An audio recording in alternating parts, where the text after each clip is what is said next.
Sejam bem-vindos ao Panelinha da Ilustra de número 6. Eu estou aqui hoje muito bem acompanhado, porque eu estou aqui, ó, com ela, Cat, conhecida como a minha lindeza. Oi, obrigada, meu amorzinho.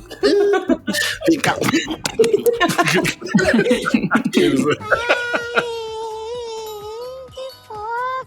Pegação ao vivo, hein, galera? Também contamos aqui com a presença dela maravilhosa, Gabriela Antônia, conhecida também como a Gabi da Revo. Uhul! Oi, gente, que bom estar aqui de novo com vocês. A alegria de viver, hein, Gabi? Hoje é bater a cabeça na parede. Eu não tô louco! Eu não tô louco! Temos também a presença dele, que eu conheço como Lindo, que é o meu querido amigo ilustradeiro maravilhoso, drag, muso, Daniel. Oi, galera. Ai, que delícia estar aqui. Primeira vez que tô gravando um podcast. Nem sei. É mesmo, olha aí! Poxa, inclusive, quando a Helena me chamou, eu tava... Será que eu vou maquiar? Acho que eu vou... Quer dizer, eu achei que era em algum prédio, sabe? Achei que a gente se reunia na sala. A gente vai vendo o TikTok, né? A galera fica toda numa salinha, assim, gravando aqueles vídeos. A gente vai fazer um corte depois, só com você, assim, olhando pro microfone e falando por nada. Né? Boa. E aproveitando que hoje o tema é saúde da cabeça, como anda a nossa saúde mental, pensamos, temos que trazer uma profissional. Então trazemos aqui ela, psicóloga maravilhosa, Malu. Tudo bem, Malu? Tudo bom, Doug? É um prazer estar aqui. Obrigada pelo convite. Também é minha primeira vez no podcast, então já desculpa os erros desde já. Que isso, não, tá de boa. Muitas estreias. Muitas estreias, completamente fora da minha área. Não, tá de boa, tá de boa. A Malu já falou aqui nos bastidores que ela vai o quê? Dar feedback. Né? Então a gente vai fazer esse papo sobre... Uma coisa que eu gosto muito também, a Malu, gente, aí ó, pra quem não sabe, a Malu, ela é minha... Eu faço terapia com a Malu. Você trouxe sua terapeuta pra gravar podcast, eu não acredito nisso que eu tô... É claro que ele trouxe. Eu não acredito, cara. E você topou, Malu, meu Deus do céu. Assim, Malu, aquele combinado, aquele pix lá pra você não, né, não falar nada. Vou deixar claro que quem abriu essa informação foi você, então eu não quebrei nenhum sigilo ético.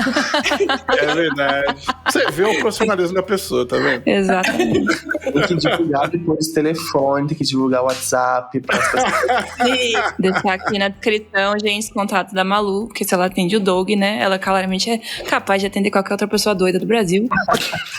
Então... Olha, você tem que falar. Gente, eu gosto desse tipo de brincadeira, tá? Vamos nessa. E assim, se você tem algum probleminha aí de leitura ou entendimento aí de podcast, título, tá aí. A gente vai falar sobre saúde mental. Esse tema que ele tá sempre grudado aí com o artista, né? Acho que eu ia falar ilustrador, mas assim, né? Se você vive no Brasil hoje, eu acho que você já tá mal da cabeça. Começou daí tá ruim. Começando aí tá ruim. Mas a gente é realmente o país mais ansioso, né? Um dos países mais ansiosos, com mais doenças mentais, né? É mesmo? Meu Deus. A gente é, o Brasil. Caraca. Ah, que delícia saber disso. Desculpa trazer essas notícias, mas é. Vamos pausar um pouquinho pra eu tomar só um Rivotrilzinho e daí a gente vai. Algumas gotas, eu vou pegar aqui algumas gotas de Rivotril, só um segundo. Talvez esse podcast tenha efeito colateral. Desculpa, Doug. Antes de subir a trilha sonora, já tem que dar um recado que é o seguinte, gente, se você tá vendo a gente aqui no YouTube, se inscreva no canal, comenta, divulga pros seus amigos, manda pra sua mãe e fala assim, mãe, olha o que esse povo tá falando aqui. Mente pra ela, fala, olha o Padre Marcelo Rossi, ele gravou um podcast. E manda pra ela, fala pra divulgar no grupo de oração, faz esse jogo aí pra gente. Siga a gente também no Instagram, né, cara? Tem que seguir a gente lá no Instagram, no Arte Revide, onde estamos aí. Instagram, Twitter. Daqui a pouco a gente tá chegando aí a 7 mil seguidores, alegria. E lembrando também que já iniciamos aí a nossa segunda temporada do nosso curso Pé na Porta, onde nós temos aí os nossos alunos maravilhosos.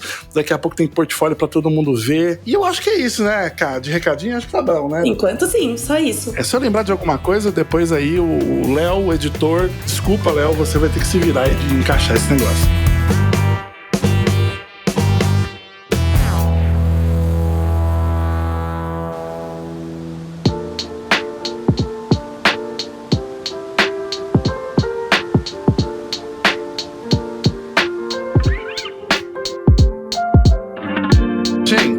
Deixa eu contar uma historinha aqui pra vocês. Vou ter que falar isso daqui, tá? Tava lá num evento em Curitiba, de boa. Conhecido como Utopia, evento de arte. E assim, loucura. Tiro, porrada e bomba. Eu que tive a oportunidade de ver de perto, fiquei cansado. Quem organizou tava maluco. Conhecido como Gabi. Aí acabou o evento, Gabi teve a pachorra de virar pra mim e falar: eu faria outra agora. Eu tô fervendo, a minha cabeça tá insana. Aquela emoção. Aí fui convidar a Gabi pra gravar o programa e ela falou: nossa, que bom, eu acabei de bater a cabeça na parede por causa do... E aí eu pergunto: Gabi, o que aconteceu? Teve 2 meses de intervalo entre esses 2 momentos, tá? Só pra explicar pras pessoas. O negócio às vezes demora pra bater, entendeu? Não é assim, na hora. Demorou um pouquinho. Demorou um pouquinho. Mas o pior é que quando você me falou, eu tive essa sensação mesmo, Gabi, do tipo... Acho que quando a gente tá trabalhando direto, não, eu aguento, não sei o quê, só que aí você para um pouquinho, de repente vem um soco, né? Sim. Eu acho que não necessariamente isso é um pensamento saudável, ter que me policiar, que eu vou falar que a Malu tá aqui, né? Eu não quero dar uma de doida. Mas, uma coisa que eu percebi nas minhas rotinas é que quanto mais coisa eu faço, mais coisa eu consigo fazer. Sim. Tipo, se eu tô com uma rotina muito... É meio que, sabe, inércia. Quando você já tá em movimento é mais fácil continuar em movimento, mas quando você tá parado é mais fácil iniciar o movimento. Então, tipo, quando eu tô fazendo muitas coisas, eu tenho muitas reuniões, tô numa rotina muito agitada, assim, parece sempre mais fácil colocar mais uma coisinha, assim, sabe? Tipo, não, eu dou conta. Aí você vai indo, e as coisas acontecem. Mas aí quando você dá um slow, assim, né? Tipo, dá uma diminuída no ritmo e tal, e começa a ser uma pessoa normal e equilibrada, aí você começa a ficar tipo, nossa, será que eu não deveria estar fazendo mais coisa? Será que eu consegui fazer aquilo que eu já consegui fazer? Como é que eu consegui fazer aquilo? Tô fazendo tão pouca coisa agora, como eu fui capaz de fazer aquilo? Acho que eu nunca mais vou conseguir fazer aquilo de novo. E aí você começa a entrar numas noias, entendeu? Porque você não tá trabalhando. Aí vem a vozinha no seu ouvido: vai dar errado. Exatamente, aí você começa a ouvir vozes. O que você não... Foi ótimo. Exato. O que você não preenche com o trabalho vai começando a acontecer outras coisas na sua vida, entendeu? Você tem tempo pra olhar pros seus problemas. E aí pra mim pegou, entendeu? Aí eu percebi que tinha sido muito intenso mesmo. Eu tinha tido uma experiência, tipo, somando com a pandemia, né? Tinha sido uma experiência muito forte e que eu ia precisar dar uma segurada, assim, pra tipo, putz, eu vou precisar dar uma pausa, porque senão eu não vou conseguir lidar com tudo isso agora. Foi mais ou menos isso. A pandemia também foi um fator aí que eu acho que deixou... Eu contei... A Cats viu isso de perto, assim. No auge da pandemia, e eu lá assim, gente... Que isso, me poupe. Eu tô suave. Eu tô ótimo. Eu trabalho em casa há muito tempo. Eu tô sou acostumada. indestrutível. Cara, em 2020 eu tava assim também, comendo com farinha, assim. Eu virava pro Duda e falei assim: você tá bem? Ele: eu tô ótimo. Eu falei assim: ô, meu anjo, meu Como? amor, ô, vida. Vamos aqui trabalhar com honestidade? Não tá, né? Tudo bem, ela chegou em casa e tava mordendo um tênis. Detalhes. É que é home office, né? Todas as barreiras entre trabalho e lazer, elas se perdem. Uhum. Trabalha na casa ou trabalha do quarto e é tudo igual. Não tem aquele ritual de estou encerrando aqui meu expediente, agora estou livre para fazer o que eu quiser. Bom, tecnicamente, seu escritório também virou seu quarto. E as barreiras ficam definidas. E aí você, tipo, desliga o Photoshop, mas aí você liga a Netflix e você tá exatamente no mesmo lugar, sabe? Tipo, Exato. Nossa, e pra mim, eu tô saindo de um quase burnout, um segundo quase burnout. E tadinho do meu terapeuta. Eu tenho a dó dele, que eu acabo com ele. É bem triste, assim. E ele falou assim: não, você vai precisar, a gente precisa estipular certos limites. Não dá pra você trabalhar dessa forma. A tendência é que você tenha outros burnouts. Então, e tentar se ajustar nessa questão do tipo, eu vou parar de trabalhar tal horário. Só que o WhatsApp da empresa é no meu celular. Então... Ou seja, não? Não, ele fica tocando a qualquer momento. E aí, pra mim, tá sendo bem complexo essa questão do tipo, chegou tal horário, eu não mexo mais no celular, sabe? Tô tentando me ajustar a essa nova rotina aí. Mas seu celular é o pessoal e o profissional junto? Ao mesmo tempo. Isso mesmo. Isso aí é o... Entenderam porque ele disse que ela é propensa a ter mais de um burnout? Esse é o segredo pra desgraça. O primeiro burnout já foi um negócio que eu fiquei tipo, nossa, era isso que tava acontecendo comigo? Imagina, aquele sintoma de 3 meses atrás. Mas peraí, toda pessoa bem-sucedida tem burnout, faz parte do processo do cala a boca. Minha vontade de dar um soco na sua cara, Du. Fala de novo na minha frente. É que tem muito esse papo aí, né? Tipo, eu queria fazer uma pergunta aqui. Todo mundo aqui faz terapia? Você faz terapia, Dani? Olha, eu literalmente parei terapia há umas 3 semanas por causa de dinheiro. Ai, não! Pois é. Não é uma coisa muito acessível, né, Dani? Não. Infelizmente. Eu tava ficando de burnout pra conseguir dinheiro pra fazer... É um ciclo sem fim, meu Deus. É que a gente é esquema de pirâmide, Dani. Todo psicólogo tem outro psicólogo. E aí é caro. Bom saber, vou mandar uma mensagem pra ela agora, então. Ainda bem que alguém admitiu isso, finalmente. Eu sempre falei isso, as pessoas ficavam dizendo que estavam insultando a categoria. Uma coisa que eu tava pensando aqui, você tava falando sobre burnout, e eu fiquei pensando aqui, falei, eu já tive burnout? Eu não sei. Porque às vezes tá tão inserido no chafurdado na merda, que já não sabe mais. Nossa, então, vocês estavam falando das situações de vocês, eu tava refletindo exatamente sobre isso. Será que eu já tive essa sensação de burnout, assim? Então, tem muita... O piripaque, né? Muito esse questionamento, né? O burnout, ele é quando você, entre aspas, vou usar o termo livre, tá? A gente desaprende a descansar. Digo termo livre porque ninguém desaprende nenhum repertório. Mas então, quando você começa a trabalhar, como a Gabi foi falando, né? Ela foi se acostumando num ritmo em que ela trabalhava muito. Então, o que acontece é que o corpo vai acostumando, e a gente acostuma com quase tudo, independente se é ruim ou se é bom, vai acostumando. Só que tem determinado ponto que o cansaço mental e físico, aí ele começa a se voltar contra você, porque tem muita pressão, fazer muita coisa, o corpo não vai descansando direito, a gente precisa de descanso, a gente precisa do ócio, ele é importante, embora a gente consiga sacrificar ele com facilidade, ele é importante. Então, quando a gente fica numa rotina de trabalho, dorme, volta a trabalhar, isso não é descanso, isso não é ócio, não é criativo. O corpo começa a liberar muito cortisol, começa a ficar muito estressado, e aí a gente começa a ter um monte de sintoma, que vai ter desde o deprimir, porque a vida não faz mais sentido se a gente só trabalha e não tem lazer, o nível de serotonina e dopamina vai caindo, enquanto a gente pode começar a ficar muito ansioso, aí varia do perfil da pessoa. Entre todos os sintomas, entre a depressão e a ansiedade, todos 1 milhão de sintomas que as pessoas podem ter. Então, se vocês já sentiram cansaço físico e mental e qualquer outro sintoma de esgotamento entre estar deprimido e estar muito ansioso, vocês provavelmente estavam ali flertando com o burnout ou já no burnout. Mas a gente tem alguns sintomas mais claros de, tipo, como é que a gente pode se policiar caso... Perceber que tá chegando. Perceber que tá chegando pra gente fazer um bolão aqui, né? Saber fazer um bingo. Quando vocês perceberem que, nossa, eu estou num burnout, vocês já estão muito longe, né? Vocês já estão muito dentro do burnout, porque vocês já vão estar... Quando você pensar sobre isso, provavelmente você tá. Porque você já está sentindo o sintoma. Estar deprimido, ou tá tendo uma crise de ansiedade, ou tá esgotado mental e fisicamente, já é o sintoma em si bem agravado. É que nem você falar, nossa, parece que a minha garganta tá pegando um pouquinho. Aí no dia seguinte você tá completamente sem voz. Então, sim. O problema ele já tá avaliando.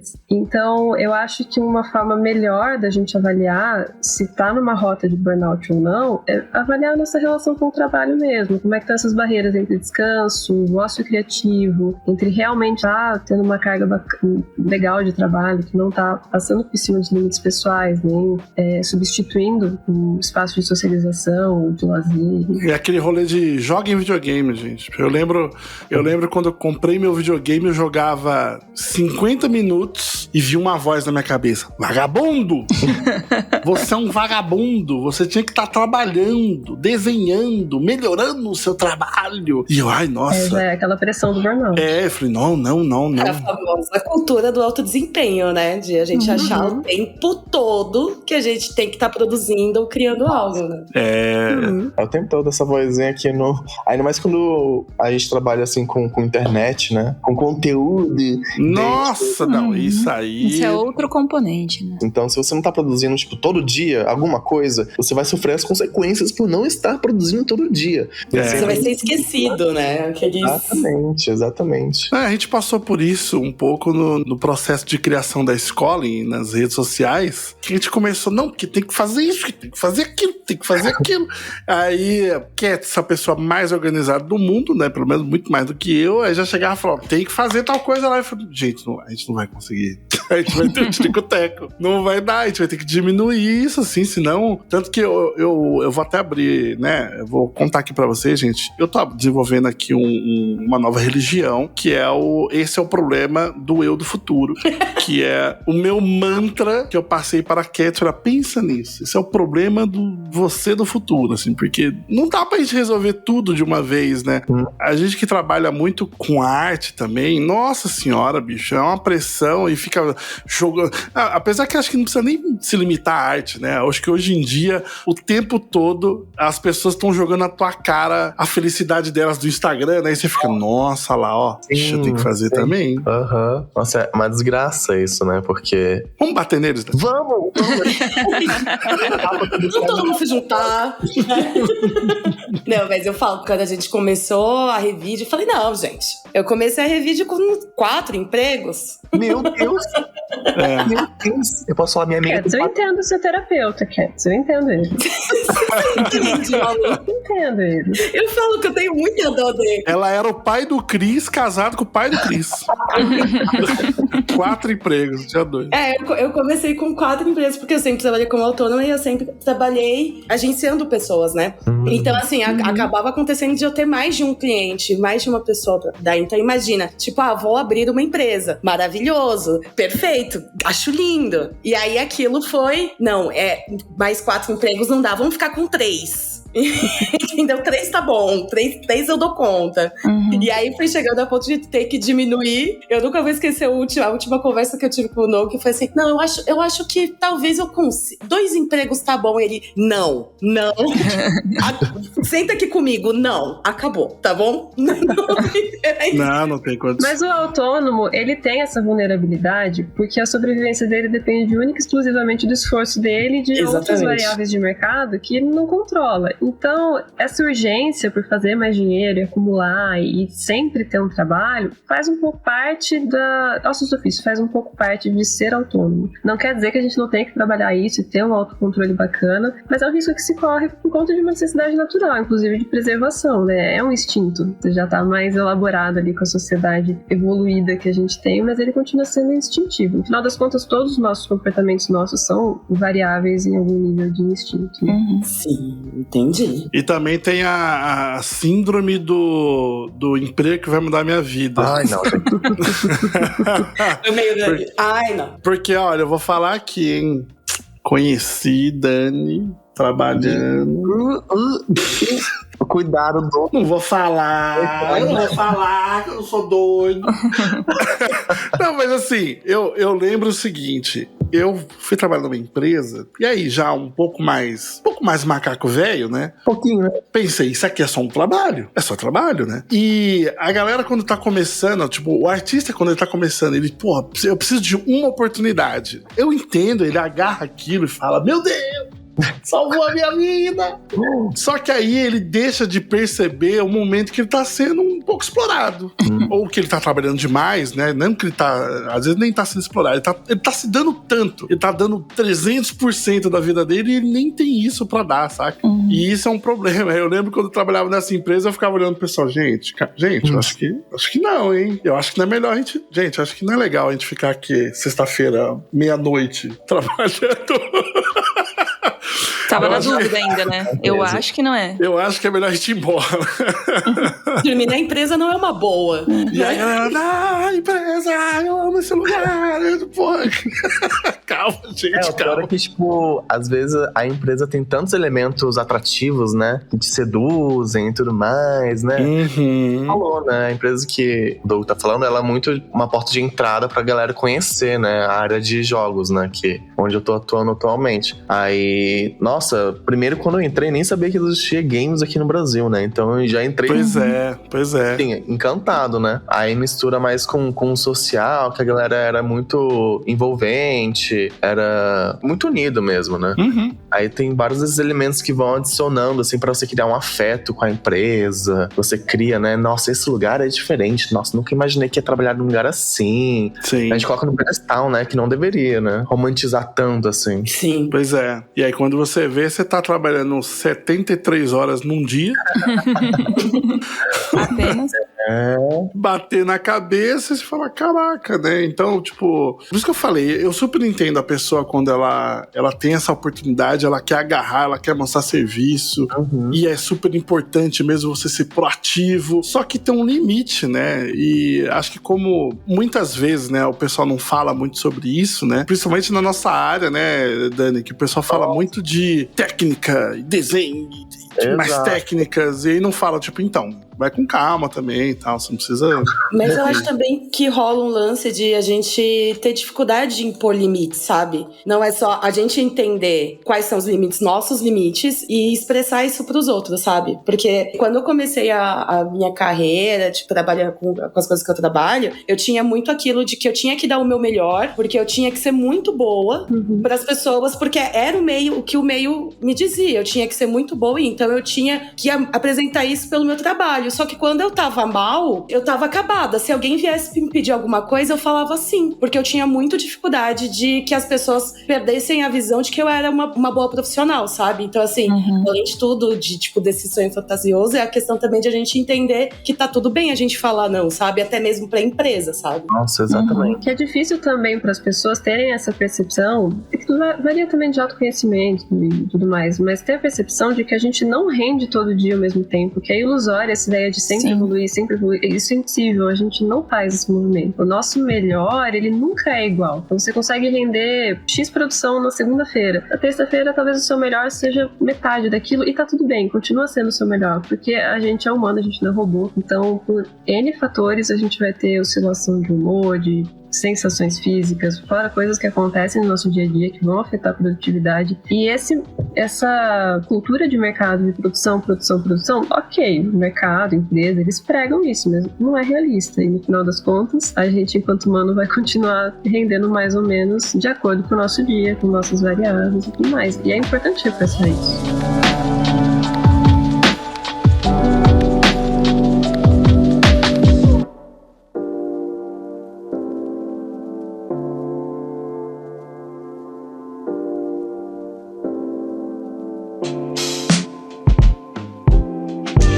Perguntar pra Malu como é que a gente pode lidar com a frase você tem que vestir a camisa da empresa. É dar uma voadora? O que a gente pode...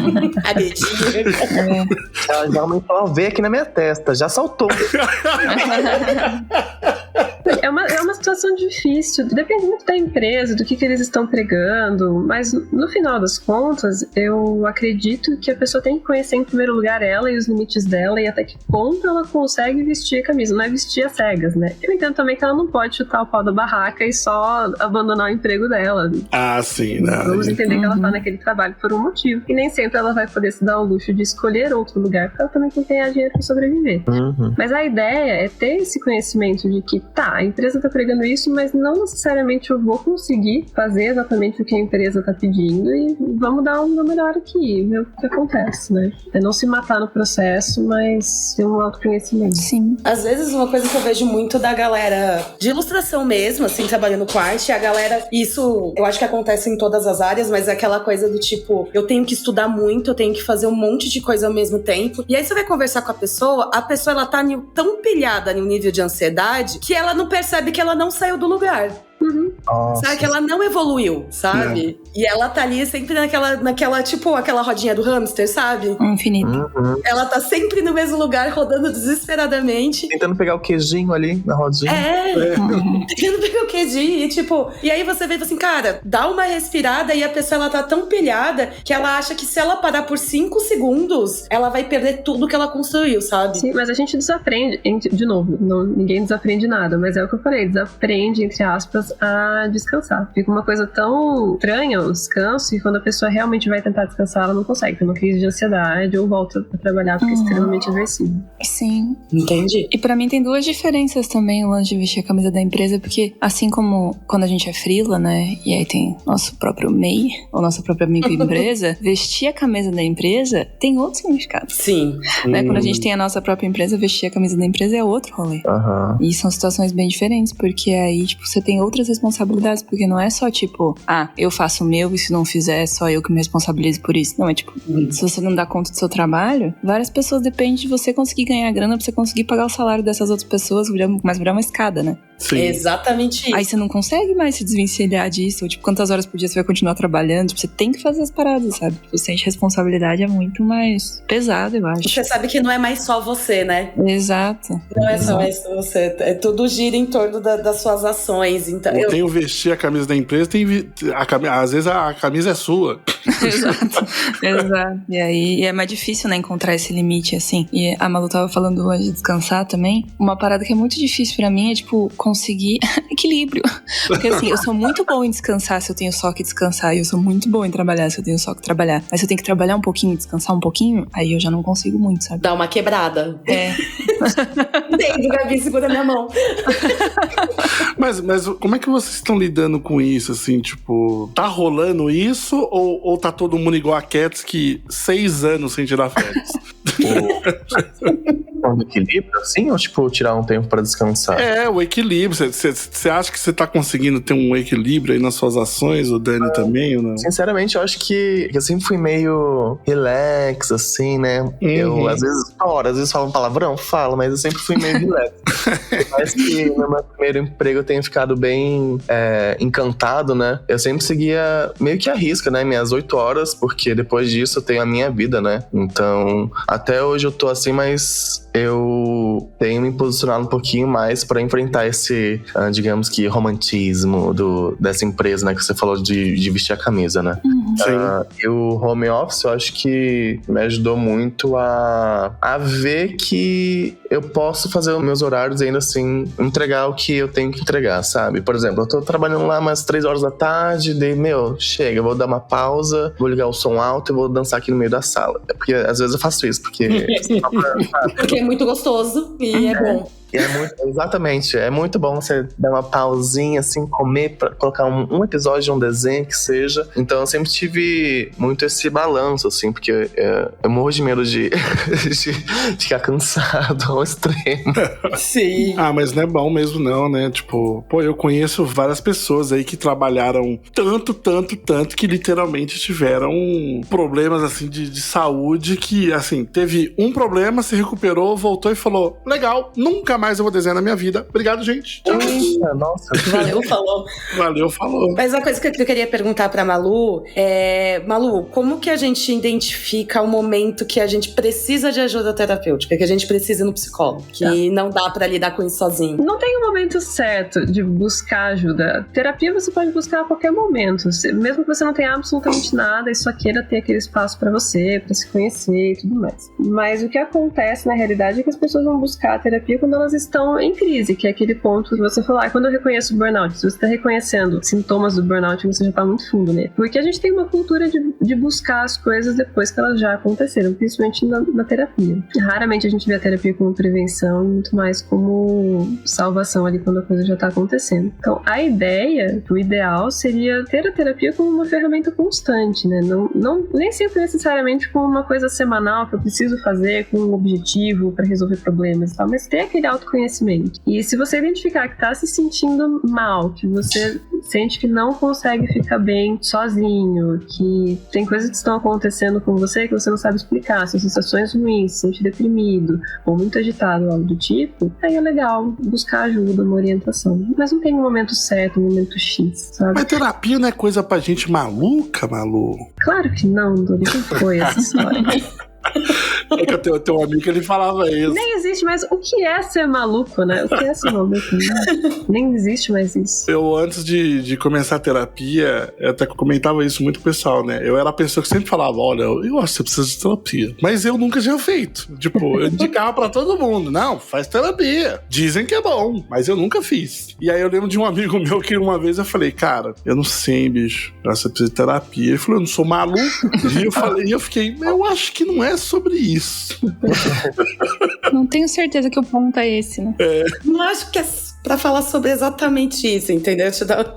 Pois Mas depende muito de qual foi o contato prévio da pessoa com terapia, enfim. É uma profissão jovem ainda, então tem vários misticismos, várias coisas. E também eu acho válido realçar que ter um terapeuta é meio que dar match. A pessoa tem que dar match. A gente tem várias abordagens, né? Tem linhas mais psicanalíticas, linhas comportamentais como a minha, linhas humanistas, e cada terapeuta dentro de uma abordagem vai ter uma visão de mundo que é como ele vai te te ajudar a trabalhar as suas questões. Existem indicações de abordagens para alguns temas, mas no geral, vai muito do match, da pessoa que tá por trás da técnica, sabe? Então, se você foi numa terapia, sentiu que não gostou muito, fique livre pra buscar outra terapia. Nossa, eu tô assim, eu contei isso pro Doug essa semana, eu tô assim, triste, extremamente triste, que meu relacionamento com meu psicólogo está acabando. Você está percebendo? Não, pelo simples fato que ele me notificou que ele vai se aposentar. Ai, que você vai ficar órfão. Você não tá entendendo? Eu falei, mas meu anjo, você não pode chegar pra mim assim,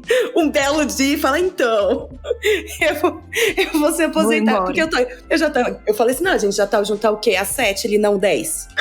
Eu falei, 10 anos? Que bacana, uma relação duradoura. Mas menino, foi tudo isso. Ah, mas que gostoso. Foi uma relação que funcionou. Super funcional. Eu falo, meu melhor momento da semana é o meu terapeuta. Ele é o meu melhor amigo. Falar com o Dr. Tapete.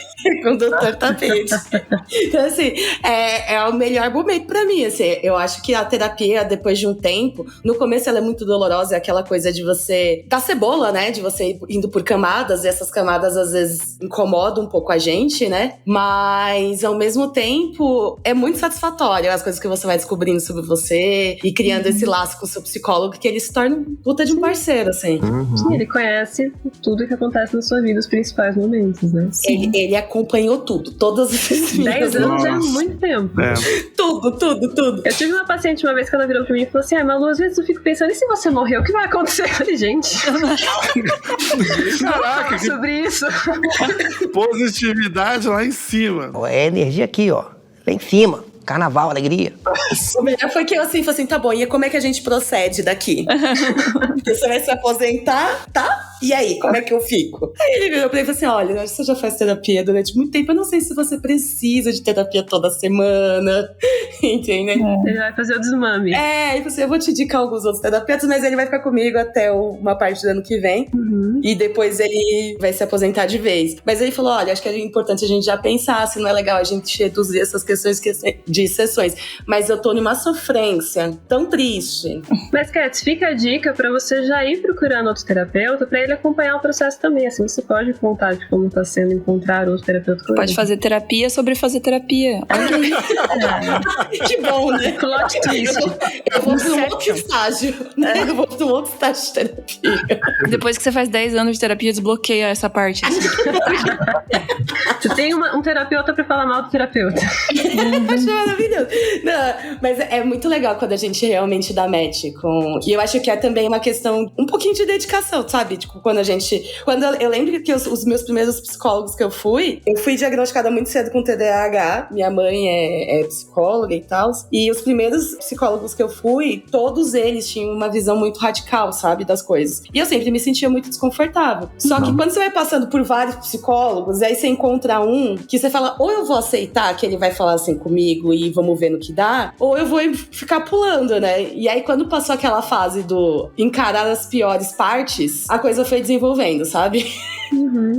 Foi ficando mais tranquilas, assim, porque eu acho que eu tinha muito receio por ter passado por psicólogos quando eu era mais nova e tudo mais, muito receio de que eu sempre fosse tratada de uma forma que eu não queria. Então eu sempre já chegava meio armadinha. Então, gente, se vocês querem um terapeuta, vai de peitinho aberto, mesmo que você tenha passado por muitos terapeutas que não deram match com você. O terapeuta faz terapia ou ele fica no espelho? Assim, brincadeira. Meio que obrigatório a gente fazer terapia. Desde que a gente entra na faculdade, a primeira recomendação é façam terapia. Até porque se a gente não fizer terapia, como é que a gente vai ter essa experiência de estar do outro lado, né? A gente só vai conhecer como a experiência de analisar outra pessoa, mas nunca é analisado. E é uma profissão de ouvir, literalmente, eu sou paga para ouvir problemas. Então, em algum momento a gente para também para falar dos nossos problemas. Tudo. É importante. Senão haja coração também, né? Tipo, nossa, é meio que o processo do fazer uma relação do tatuador ali, que faz todo o curso e depois geralmente o tatuador vai lá, a primeira tatuagem que ele faz é na perna dele. Pega a própria perna pra sentir agulho, caramba. Hoje não acontece mais tanto isso, mas durante muito tempo os tatuadores faziam como aprendiz se auto-tatuavam, né? Era uma forma de entender o peso da mão e essas coisinhas, né? Mas eu acho que hoje não precisa mais disso não, gente, nem com Como eu não vou confiar num tatuador que não tá... Que isso? Tem outros métodos, né? Graças a Deus a gente evolui também. É verdade, verdade.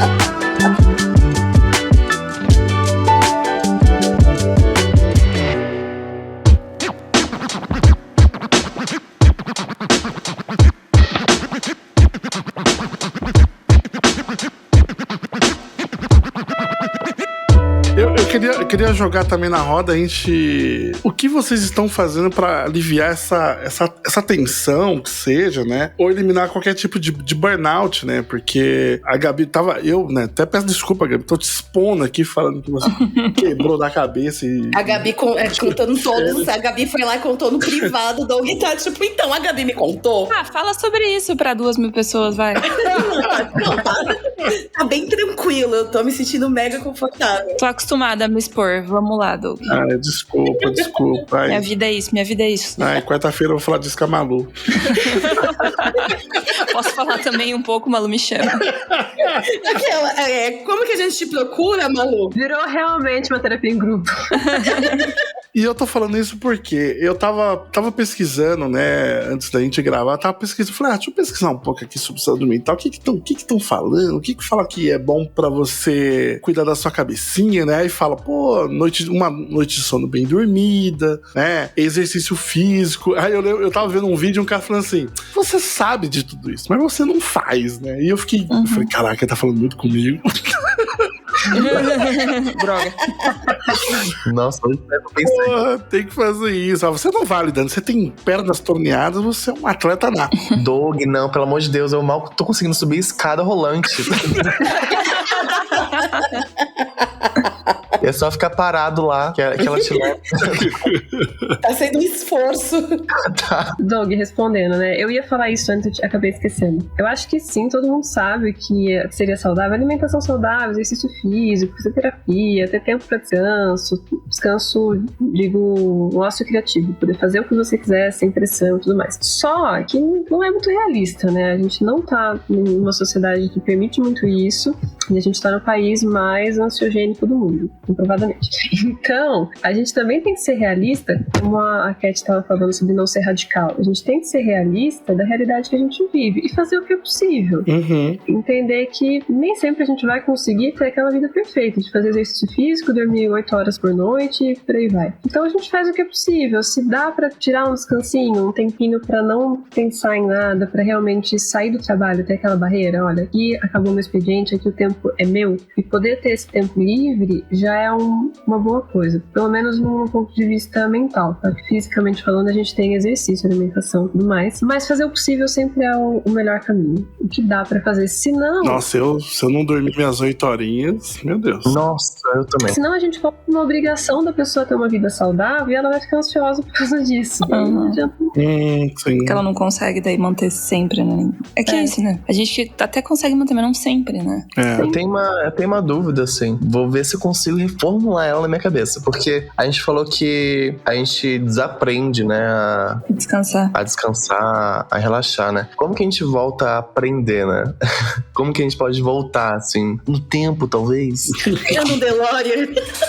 Primeiro a gente conseguir organizar o tempo. Ver quanto tempo a gente tem, quantos afazeres a gente tem, qual é o tempo hábil que a gente vai ter pra trabalhar, organizar essa rotina. Uhum. E depois realmente se forçar um pouquinho a descansar. E como a gente já acostumou a trabalhar muito, vira uma regra. A regra é sempre estar trabalhando. Isso quer dizer que pra quem tá muito ansioso, muito envolvido no burnout, né? Quando a pessoa vai descansar, a primeira resposta fisiológica que ela tem é de que ela tá ansiosa. Alguma coisa errada vai acontecer. Ela fica esperando uma punição. O corpo se prepara pra isso, que ele não tá fazendo o que ele aprendeu que ele deveria estar fazendo. Então a ideia é realmente passar por esse processo, entender o que tá acontecendo, entender por que você tá se sentindo do jeito que tá se sentindo e tentar manter assim o descanso. Nada muito radical, como eu disse. Então, vamos lá, você se propõe, para alguém que tá numa rotina que trabalha, sei lá, 16 horas por dia e só literalmente trabalha e dorme. Parar um pouquinho, se propõe em algum momento a parar 1 horinha pra assistir um filme, num horário qualquer que ela possa fazer isso. Ela vai ficar ansiosa. Talvez ela não vai curtir o filme, mas ela vai parar naquele momento, ela vai criar criar o hábito de parar. Com o tempo, como não vai acontecendo nada, a ideia é que ela não seja punida, aí o corpo vai voltando a se acostumar com aquilo. Ler um livrinho, né? A Cat e a Gabi, eu tô ligado que gosta de uma leitura. Nossa, muito. Sim. Muito. Ô, Malu, deixa eu te fazer a gente virou, tá todo mundo literalmente fazendo todas as perguntas pra Malu, né? Falando, Malu, tudo bom, meu? Eu já deixei avisado pra Malu, eu tinha deixado avisado. Que ia ser isso, né? Que ia ser isso. Malu, eu tava vendo, lendo alguns artigos de uma galera falando sobre que uma pessoa, quando ela começa a ter muitos burnouts seguidos, o corpo, ele cria como se fosse uma defesa em relação a isso psicologicamente. E chega um momento que ela não consegue trabalhar da mesma forma, porque o corpo, ele meio que liga um alerta de qualquer coisa que pode causar um burnout. Isso é um fato? Alguma coisa assim? Pode acontecer uma predisposição para dar um shutdown antes do burnout? O que acontece, eu não li o artigo que você falou, então vou perder alguns detalhes para explicar, mas em termos comportamentais, tá? O que pode acontecer, e vai variar da pessoa, do ambiente, tudo mais, mas ela pode ir para um extremo de criar um estresse crônico, que eu acho que é parte do que a matéria estava falando. O estresse crônico, a pessoa não relaxa mais, tudo vai deixar ela muito ali no limite de estourar, de ficar sem paciência. Um estresse crônico, que é onde geralmente também as pessoas começam a somatizar, começam a ter gastrite, enxaqueca crônica, vai pro corpo, porque ela já nem consegue mais gerenciar isso no nível mental, vai pro corpo. Varia também de pessoa para pessoa e de uma predisposição, mas no geral a coisa vai ficando tão intensa que o corpo vai tendo que dar um jeito de lidar com aquilo. Uma outra opção, quando a gente tá sob um estresse muito grande numa situação que a gente não consegue fugir, é que o corpo, ele entra num estado que a gente chama de desamparo aprendido, que é deprimir. Ele deprime. Então, talvez esse estado que você está descrevendo, ou pode ser do estresse crônico, ou pode ser de um desamparo aprendido, que a pessoa deprime, ela entra numa depressão, certo? Porque ela não tem como sair daquilo, então ela desanima. Por isso que você vai encontrar pessoas extremamente ali, à flor da pele, ou você vai encontrar pessoas que já perderam a vontade de fazer qualquer coisa, tá? É que até dentro desse artigo ele dava a exposição de que algumas pessoas, quando elas passam de seguidos, a gente não tá falando de um burnout, mas a pessoa, ela vive constantemente tendo burnout, chega um momento que o corpo não aguenta mais. Ele não consegue, então ele cria meio que um mecanismo de defesa pra tentar ser menos pior, sabe? Dar menos problema. Provavelmente é um desamparo aprendido, tá? Do jeito que você está descrevendo. Mas, tecnicamente, qualquer situação que o corpo não tenha a opção de sair dela, ele vai deprimir. Entendi. Que é o que resta, né? Quando eu até vou perguntar se isso é um desamparo aprendido. Quando eu tive meu primeiro burnout, uma das coisas que eu mais tive depois que eu comecei a fazer todo o processo de tratamento e tudo mais, foi a sensação de que eu não seria capaz nunca mais de fazer o que eu fazia antes. Nossa! Profissionalmente, eu fiquei... É o que eu falei no começo. Olhar pra trás e pensar, tipo, eu não sei como eu consegui fazer isso. Eu tinha a sensação de que, tipo, eu tinha quebrado, que eu não poderia mais trabalhar, porque eu não ia ter mais condições de fazer isso. Porque se eu não fosse a profissional que eu era, o que eu tinha pra oferecer?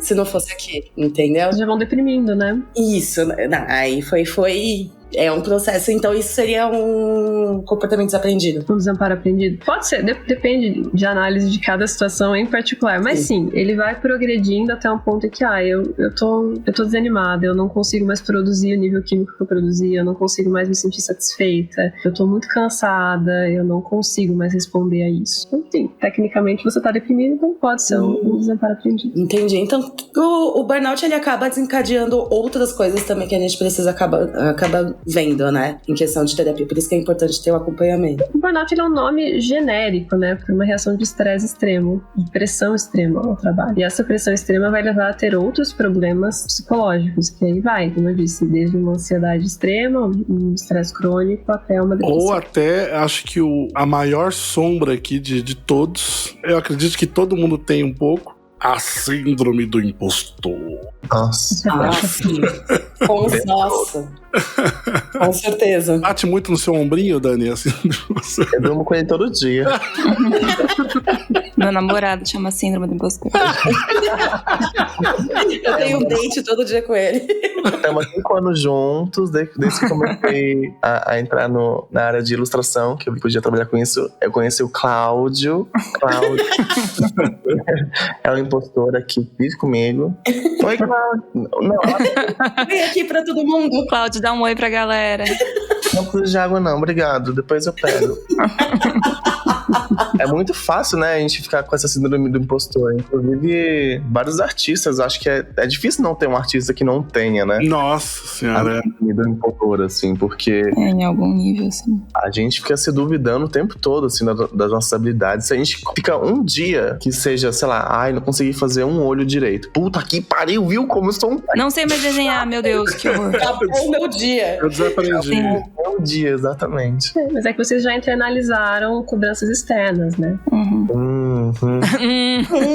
Fale mais sobre isso. Aqui.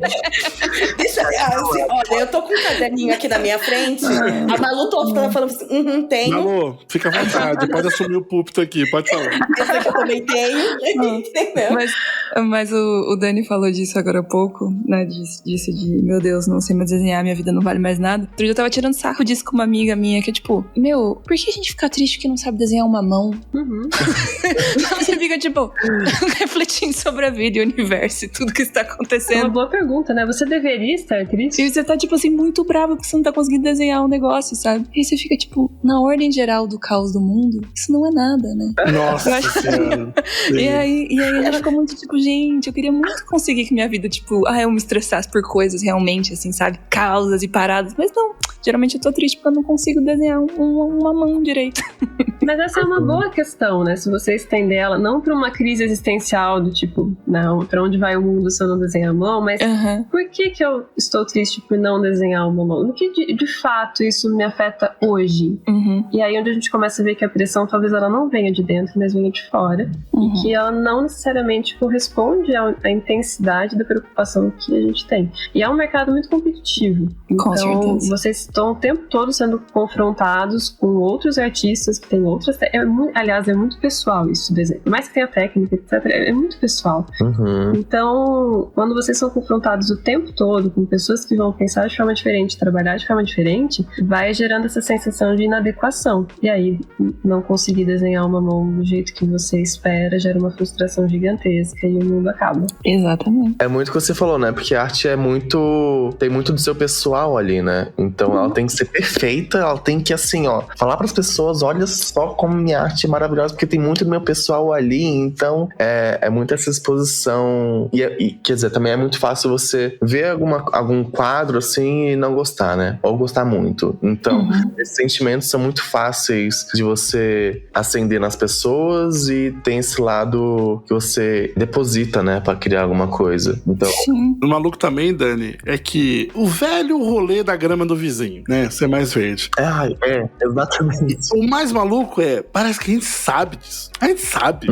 É tipo, nossa, que fulano, ciclano desenha muito melhor. E aí a mente da pessoa tá igual a nossa, sabe?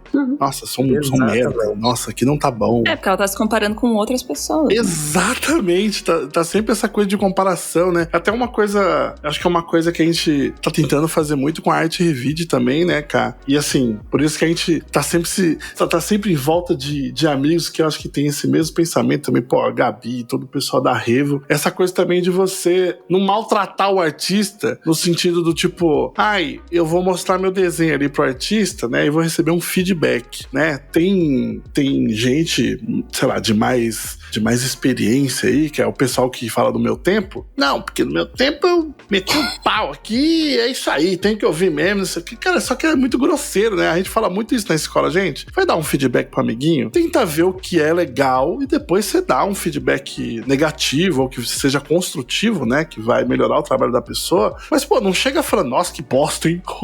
Merda, meu. Mas assim, boa sorte, continua. Tipo, da onde a pessoa vai tirar isso? Não, você acabou com a pessoa.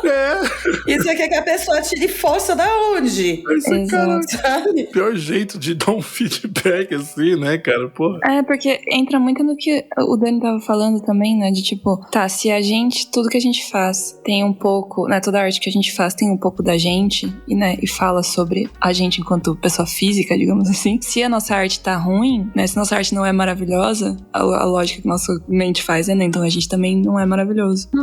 Sim. E aí que o bicho pega, né? Que é essa interpretação de tipo, se minha arte não tem valor, eu também não tenho. Ai, nossa. Você pegou agora, Gabi.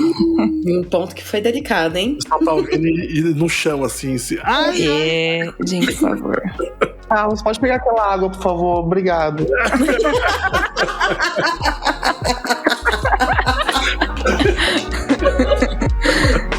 Ai, meu Deus.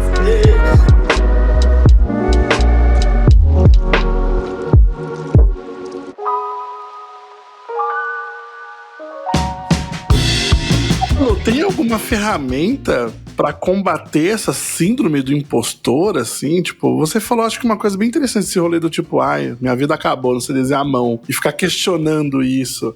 Isso seria já um ponto? Um ponto do que exatamente, Douglas? Tipo, seria já um caminho a ser tomado do tipo, pô, de repente eu questionar isso vai fazer com que eu não fique deprimido por não desenhar um dedo direito? Então, começo. Depende de como tá a autoestima da pessoa, no que ela tá baseada.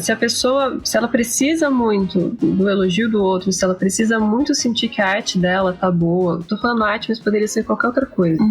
E precisa daquilo pra ela se sentir bem, dependendo do nível de expectativa que ela tem, ela não vai conseguir só desconstruindo esse pensamento. Mas é um bom começo, sim, né? Desconstruir esse pensamento de que você é o que você produz, o que você não é, e entender onde realmente está o seu valor. Não necessariamente a sua mão, o desenho da sua mão naquele dia pode estar ruim e isso não acaba com a sua arte, nem com a sua carreira, nem nada. Naquele dia específico, o desenho da mão não foi bom. Tem N variáveis que podem contribuir para isso.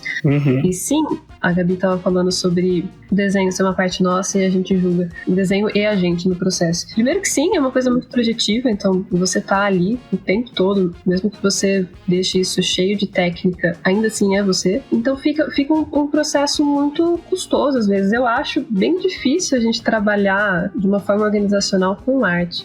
Eu acho meio maluco. E é por isso que artista sofre tanto. Sentido. É um campo muito doloroso pra vocês. Eu acho que o quê? 80% dos meus pacientes são artistas, né? E é muito doloroso. E sempre todos com os mesmos locais doloridos, né? As mesmas dores. Então me parece que é um problema da área, especificamente.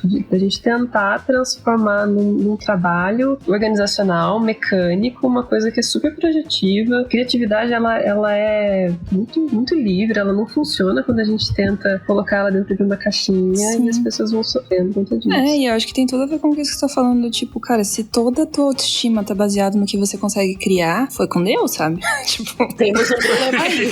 Porque se tem uma coisa que é um fato, é que vai ter momentos que você não vai conseguir criar. Ninguém consegue criar o tempo todo e ficar satisfeito com o que cria o tempo todo. Então, se a tua autoestima oscila junto com a tua capacidade de criação, temos um problema seríssimo, né? Seríssimo pra resolver. Isso entra em algumas palestras que, teve a oportunidade de ver lá no Utopia, Gabi, que é o pessoal que almeja aquela empresa que ele acha que é o topo, né? Sim. E é tipo, se eu não chegar lá no Pico Jaraguá, eu não sou feliz.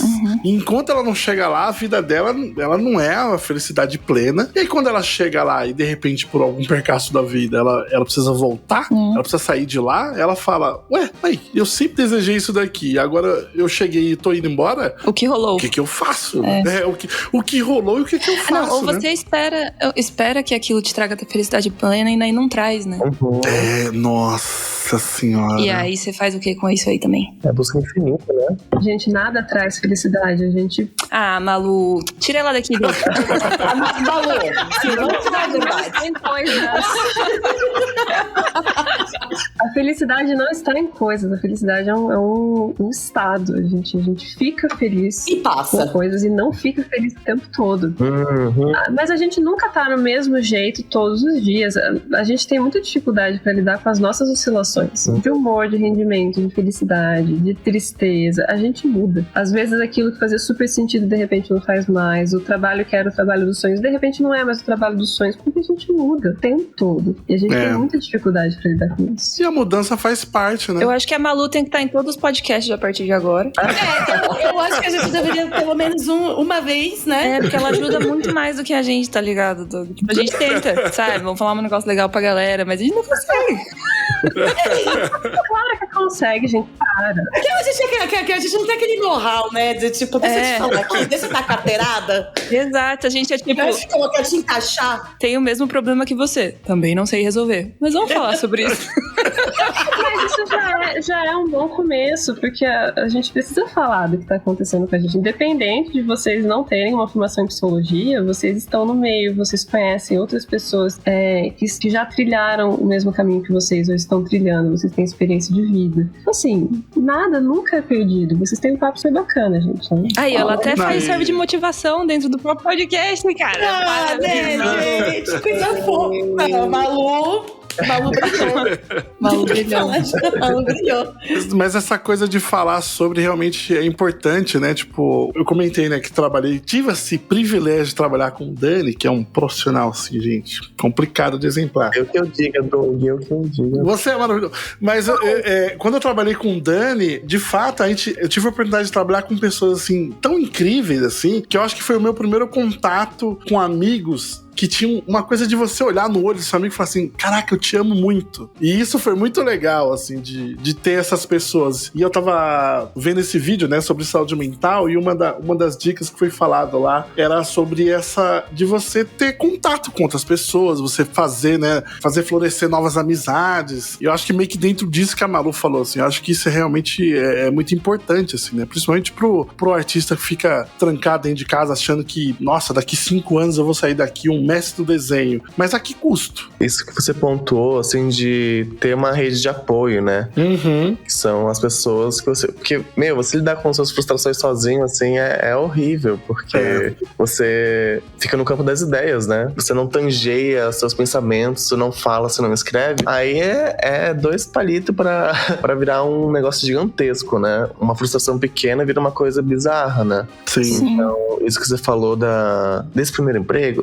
Eu fiquei meio com os olhos marejados aqui, né? Porque, tipo, é uma coisa muito real, assim. Você ter essas pessoas que te ajudam, que te dão suporte. É muito especial, assim, você crescer. Tem amiguinhos. Não, é super, né?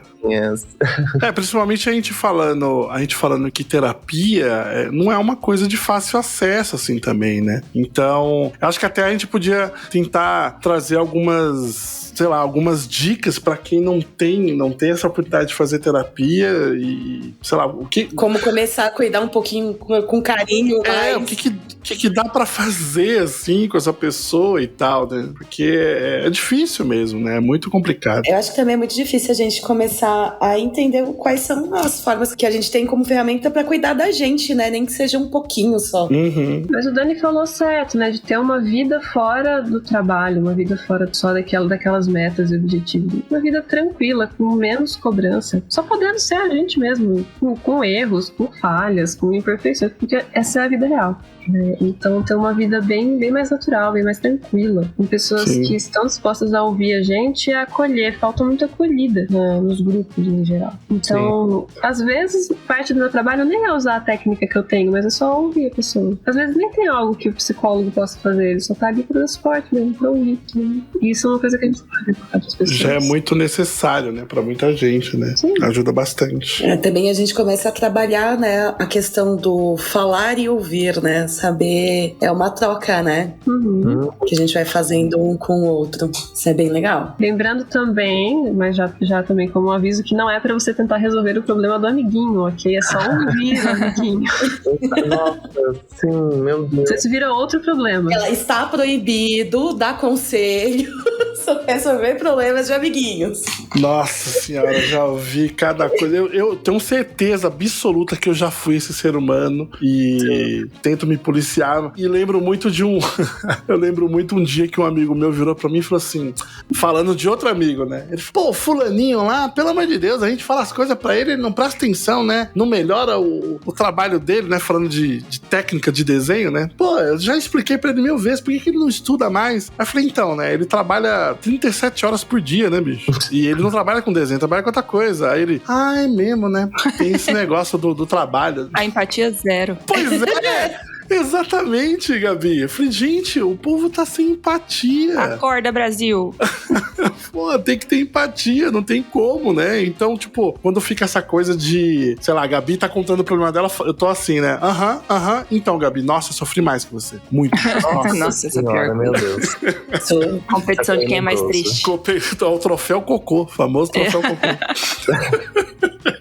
Isso é tenebroso, né? Nossa senhora. Ah, não, porque você perdeu o dedo? Eu não tenho a perna. É o momento de esperar a pessoa terminar de falar pra falar que o seu é pior, né? Tudo da pessoa é pior. Mas pô, isso é complicado porque assim, por exemplo, eu cresci com a minha mãe falando, e as crianças na África?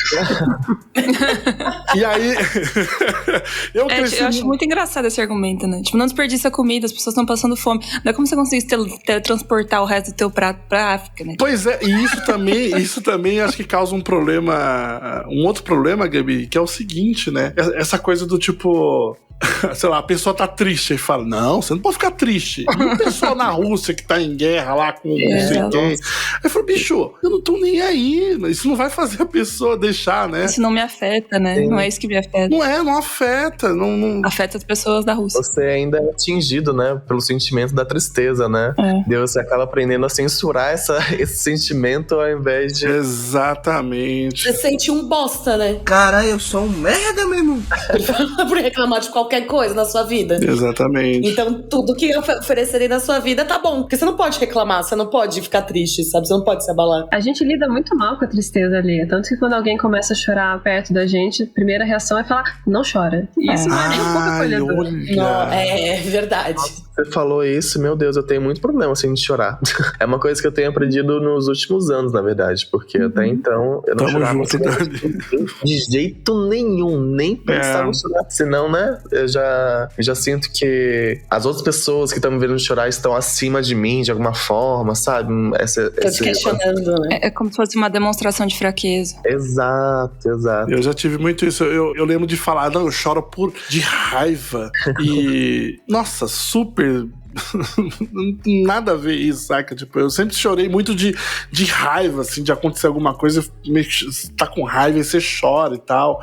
Agora eu tô realmente me permitindo derreter o meu cocorô mesmo, porque não tem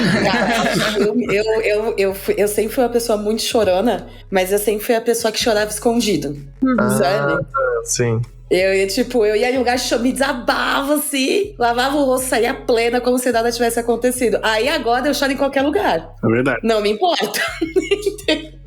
Eu acho bacana normalizar as emoções, porque, claro, eu não tô falando de uma depressão profunda, de situações extremas, mas sentimentos no geral. A gente vai passar por todos os tipos de sentimentos ao longo da semana, nem precisa ir muito longe.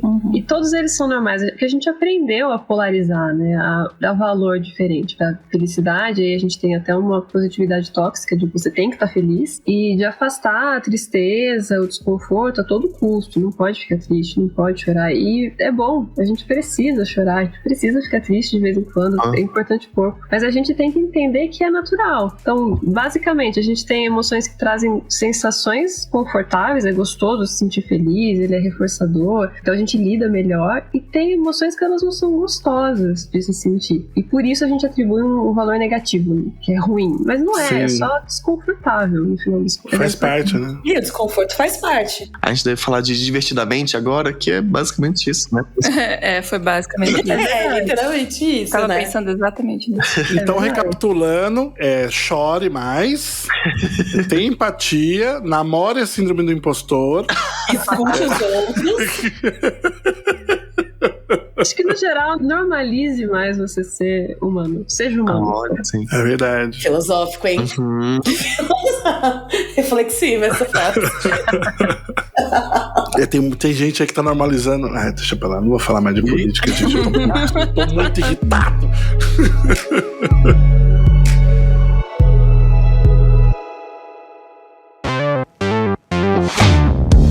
Eu acho que uma coisa que eu e a Gabi a gente acaba recebendo muito é a galera sempre perguntando, falando assim, tá, mas como é que eu faço pra fazer as coisas que eu quero fazer e eu não sofrer de ansiedade?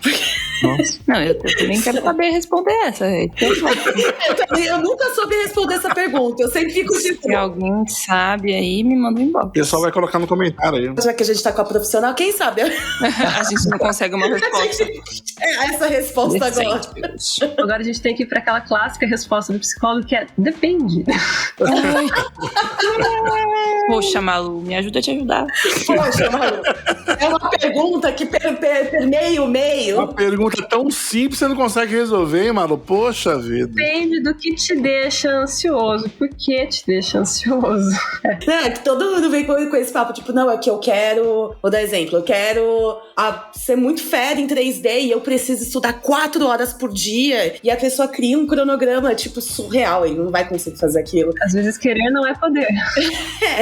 Aí a pessoa vira e fala assim, eu não sei como controlar a minha ansiedade. Como é que eu faço? Porque eu quero chegar lá. Tem um aluno que estava matriculado em 2 cursos e 4 pós-graduação ao mesmo tempo. Aí Meu tive Deus do céu, sentar Gabi. com ele e falar assim, vamos Não vai ver tá o que dando. é prioridade, né? Que assim, você sabe que não tem como, né?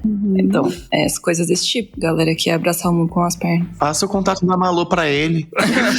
Ele faz terapia.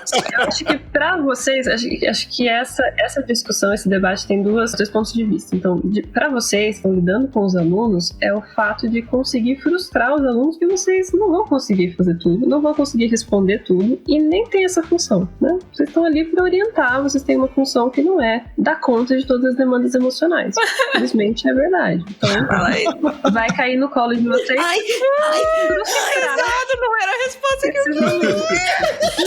Eu estou frustrando vocês, faz parte do meu trabalho. Tá vendo? Virou realmente terapia em grupo. tudo bem?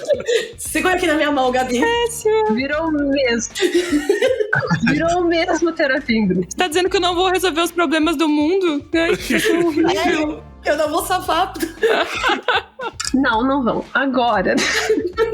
Não vão. É essa. Partindo daí, que mais? Não vão. Partindo daí, o outro ponto de vista é sobre os alunos, o controle de ansiedade. Esse aqui dá pra dar uma respostinha mais genérica, assim, mas que acho que as pessoas vão conseguir utilizar. Entender que a ansiedade, ela é uma resposta natural, ela não é um problema em si, ela é um sintoma. Então, toda vez que as pessoas começarem a ficar muito ansiosas, se sentir muito ansiosas, vamos começar a olhar pro contexto. O que tá acontecendo? Porque a sua ansiedade tá indicando pra você que tá alguma coisa errada, certo? E aí a gente vai ter os níveis de ansiedade. Se você tá tendo crise de ansiedade, a primeira coisa que a gente vai ter que lidar é com a crise mesmo. Aprender a ter controle de respiração, de ter técnica de respiração, de repente buscar terapia se você tá nesse extremo. Depois, avaliar o contexto que você tá, as escolhas que você tá fazendo. Como a Gabi falou desse aluno que tá com muitas disciplinas. Por quê? Né? O que você tá tentando compensar com isso? Onde você tá querendo chegar? E depois entender quais são as vulnerabilidades da pessoa em si. Se é um traço de personalidade, ela ser um pouco mais ansiosa, vai ter uma tendência a fazer mais coisas ao mesmo tempo, e precisa aprender só a se regular, e é isso, e vai ter um ritmo mais acelerado mesmo. Mas o principal é entender que a ansiedade, ela é uma resposta normal e ela é o sintoma, ela não é o problema, certo? Entendi. Eu recomendo pra todo mundo escrever sobre o que tá sentindo. Eu tô aqui anotando.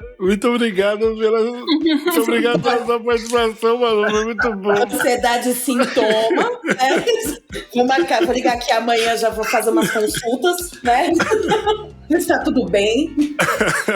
Colocar um termômetro de rostinho assim no podcast, vai avançando, vai ficando cada vez mais.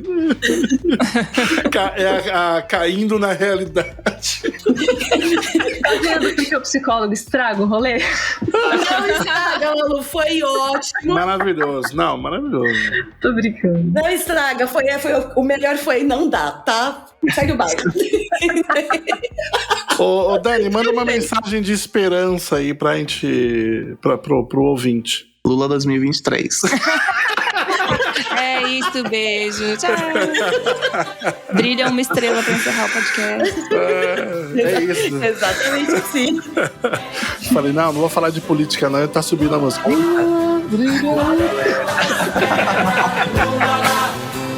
primeiro voto pra fazer brilhar nossa estrela.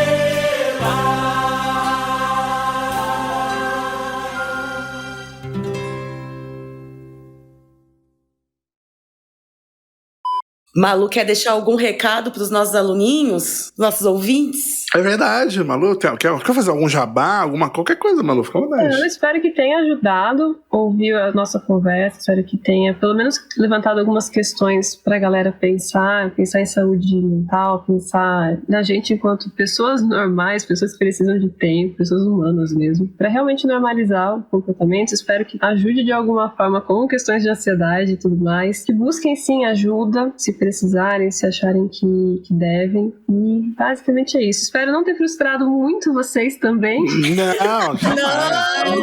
Bem pouquinho. Nossa, claro que não, Malu. Estamos super bem. Tá tudo bem, Malu. Quarta-feira que vem a gente descobre, Doug, aí você me conta. É verdade.